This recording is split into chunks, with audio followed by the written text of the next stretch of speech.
Welcome back. రెండేళ్ల కిందటే నడక మొదలుపెట్టిన నవ తెలంగాణ అప్పుడే ఇంత పరుగు ఎలా సాధించింది? గత ఏడాది 13వ స్థానంలో ఉన్న రాష్ట్రం ఏడాది తిరిగేసరికి ఫస్ట్ ప్లేస్ ఎలా దక్కించుకుంది? ఒక్క ఏడాదిలో హైయెస్ట్ పాయింట్లు ఎలా కైవసం చేసుకుంది? ఫస్ట్ రికార్డ్ నే బెస్ట్ రికార్డ్ గా ఎలా రాసుకొచ్చింది? ఇంతలా తెలంగాణను ఈజ్ ఆఫ్ డూయింగ్ బిజినెస్ లో అగ్రస్థానంలో నిలిపిన కేసీఆర్ విధానాలేంటి? టీఆర్ఎస్ సర్కార్ అవలంబిస్తున్న విధానాలేంటి?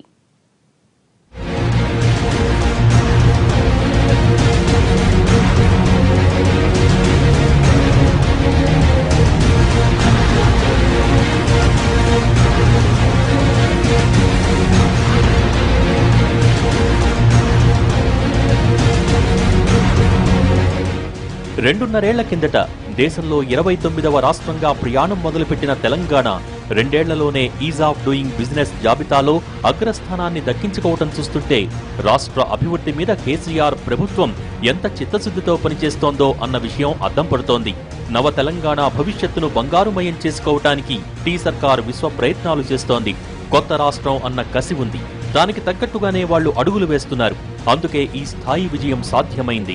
తెలంగాణ రాష్ట్రంలో పరిశ్రమలు పెట్టడానికి అనుకూలమైన వసతులు కల్పించడంతో పాటు పరిశ్రమల్ని ఆహ్వానించడానికి మంత్రి కేటీఆర్ కూడా అదే స్థాయిలో విదేశీ పర్యటనలు చేస్తూ శ్రమిస్తున్నారు. రాష్ట్రం విడిపోయిన తర్వాత తెలంగాణ ప్రగతి మందగిస్తుందని అనుకున్నారు. కానీ విడిపోయినా చెడిపోలేదు. కసిగా ఎదుగుతున్నారు, కలసి ఎదుగుతున్నారు. విడివిడిగా ఉన్న అభివృద్ధి వైపు వడివడిగా అడుగులు వేస్తున్నారు. గత ఏడాది ఈఓడిపిలో మొదటిసారి తన పేరు రాయించుకున్న తెలంగాణ సాధించిన స్థానం 13. గత ఏడాది కేవలం 42.45% మార్కులతో 13వ స్థానానికి పరిమితమైంది. నిజానికి ఒక కొత్త రాష్ట్రం 28 రాష్ట్రాలతో పోటీపడి ఆ స్థానం దక్కించుకోవటం గొప్ప విషయమే. ఇక ఏడాది తిరిగేసరికల్లా 98.78 పాయింట్లతో ఎవరూ అందుకోలేనంత రేంజ్కి ఎదిగిపోయింది. లాస్ట్ ఇయర్ టాప్ ప్లేస్ లో ఉన్న గుజరాత్ దక్కించుకున్న పాయింట్లు కేవలం 70.12 మాత్రమే.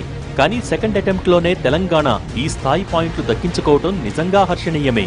ఈ పోటీలో పేర్కొన్న 340 అంశాల్లో తెలంగాణ కేవలం 4 అంశాలను మాత్రమే అమలు చేయటం లేదు. మిగిలిన వాటిల్లో 12 అంశాలు కేంద్రానికి సంబంధించినవి. మిగిలిన 324 అంశాల్ని ఎక్కడా ఏ ఇబ్బంది కలగకుండా అమలు చేయటంలో తెలంగాణ సక్సెస్ అయింది. పరిశ్రమల స్థాపనకు సంబంధించి తెలంగాణ ప్రభుత్వం అమలు చేస్తున్న సింగిల్ విండో విధానం ద్వారా సమస్యలన్నీ రాష్ట్ర స్థాయిలోనే పరిష్కారమైపోతున్నాయి. ఇక ఔత్సాహిక పారిశ్రామికవేత్తలు ఆర్థిక అనుమతులు, రాయితీలు పొందేందుకు దరఖాస్తులు, చెల్లింపులు చేసుకోవటం, ఫైల్ స్టేటస్ ను తెలుసుకోవటం అన్నీ ఆన్లైన్లోనే జరిగిపోతున్నాయి. ఆన్లైన్లో బిల్డింగ్ ప్లాన్ అప్లోడ్ చేస్తే ఆటోమేటిక్ గా అనుమతులు పొందే విధానం ఏర్పాటు చేశారు. ఆటో క్యాడ్ విధానంలో బిల్డింగ్ ప్లాన్లను ఆటోమేటిక్ గా స్కాన్ చేసి సంబంధిత భవనాలన్నీ రూల్స్ ప్రకారమే ఉన్నాయా లేదా అని నిర్ధారిస్తున్నారు. ఇది చాలా మంది పారిశ్రామికవేత్తలకు అత్యంత ఉపయోగకర విధానం. ముందుకు రావాలంటే మంచి ఎన్వైరన్మెంట్ ఉండాలి. ఈ మంచి ఎన్వైరన్మెంట్ అంటే అక్కడ మంచి ఇన్ఫ్రాస్ట్రక్చర్ ఉండాలి. అక్కడ వాటర్ కానీ లేదా విద్యుత్ శక్తి 24 గంటలు విద్యుత్ శక్తి కనెక్షన్ కానీ లేదా ల్యాండ్ అవైలబిలిటీ కానీ ఈ అలాట్మెంట్స్లో. తర్వాత క్లియరెన్సెస్, మన ప్రభుత్వంలో ముఖ్యమైనటువంటి లోపం ఏంటంటే క్లియరెన్సెస్ అని తొందరగా ఇవ్వకపోవడం, దాని నుంచి చాలా పరిశ్రమలు వెనక్కి వెళ్ళిపోవడం జరుగుతుందన్నమాట. ఆ క్లియరెన్సెస్ అన్నీ కూడా ఇప్పుడు తెలంగాణ రాష్ట్రంలో కానీ తీసుకున్నట్టయితే 15 రోజుల లోపల క్లియరెన్స్ ఇవ్వాలి. ఇవ్వకపోయినట్టయితే కొంత పెనాల్టీ కూడా వాళ్ళకి వేయటం జరుగుతుందన్నమాట. కాబట్టి అటువంటి ప్రోయాక్టివ్ స్టెప్స్ తీసుకున్నప్పుడు తప్పనిసరిగా ఇవి చాలా సక్సెస్ఫుల్గా జరుగుతాయి. మనకి సింగిల్ విండో సిస్టమ్ అనేది చాలా కాలంగా మనం అమల్లోకి తీసుకొచ్చినప్పటికీ ఇప్పుడు ఈ కాంపిటీషన్ వల్ల అన్ని రాష్ట్రాల మధ్య ఒక కాంపిటీషన్ డెవలప్ అవడం వల్ల ఇది నిజంగా అమల్లోకి వస్తుంది. ఇది ఒక మంచి వాతావరణం కల్పించడం ఇది. ఇక వీటితో పాటు పర్యావరణ కాలుష్య సంబంధిత దరఖాస్తులు, అనుమతుల ప్రక్రియ కూడా ఆన్లైన్లోనే పూర్తి చేసుకునేలా టీ సర్కార్ ఏర్పాట్లు చేసింది. దీంతో సంస్థలు ఎప్పుడు కావాలన్నా ఆన్లైన్లోనే అనుమతులు పొందుతున్నాయి. వీటితో పాటు కార్మిక చట్టాలకు సంబంధించిన అనుమతులు కూడా ఆన్లైన్లోనే పూర్తి చేస్తోంది. ఇక పరిశ్రమల్లో కార్మిక, పన్ను సంబంధిత, పర్యావరణ సంబంధిత తనిఖీలు, ఇతర నిర్ధారణ అంశాల ప్రక్రియలను గతంలో కన్నా అత్యంత సులభతరం చేసింది. ఈ ప్రక్రియ మొత్తాన్ని ఆన్లైన్లో ప్రతి స్థాయిలోనూ పరిశీలించుకునేలా ఏర్పాటు చేయడంతో పాటు ఆటోమేటిక్ గా అన్ని అనుమతులు లభించేలా చర్యలు చేపట్టింది. గడిచిన ఏడాదిలో న్యాయ సంబంధిత అంశాలను సరళీకృతం చేసింది. కమర్షియల్ కోర్టులు, కమర్షియల్ డిపార్ట్మెంట్లు, కమర్షియల్ అపిలేట్ డివిజన్ యాక్టులను కాలానుగుణంగా అప్డేట్ చేసింది. వ్యాపార సంస్థల సమయాన్ని ఖర్చుల్ని తగ్గించుకునేలా ఆన్లైన్లోనే చెల్లింపులు చేయటం ఈ అప్లికేషన్ల విధానాలు అమల్లోకి తెచ్చింది. ఈ ఇష్యూస్లో వేరియస్ యాక్ట్స్ కింద సింగిల్ విండోలో ఎంత ఫాస్ట్గా క్లియరెన్సెస్ ఇస్తున్నాయి.